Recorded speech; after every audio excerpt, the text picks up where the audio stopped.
কন্যা রাশি জাতক ও জাতিকাগণ খুঁতখুঁতে হন এবং একটু তারা মানুষের সমালোচনা করেন এবং একটু নিজের নিজের ভাবের মধ্যে থাকেন। আর কুম্ভ রাশি সেটা থাকে না, তারা পরের সমালোচনা করে না, করতে পছন্দও করে না এবং তারা খুঁতখুঁতেও নন।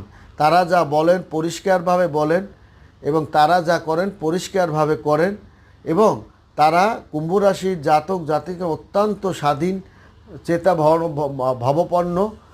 তার কারণে কন্যার সঙ্গে সিংহ রাশি বিয়ে শাদী দিলে একটু খুঁতখুঁতে ভাব থাকবে এবং মিল মহব্বতটা খুব কম হবে এবং কন্যা রাশির সঙ্গে খুঁতখুঁতে হবে এবং কন্যা রাশি সমালোচনা এবং কুম্ভের একটু সমালোচনা করবে এবং কুম্ভের ভুল ত্রুটি ধরার চেষ্টা করবে কন্যা রাশির জাতক ও জাতিকাগণ।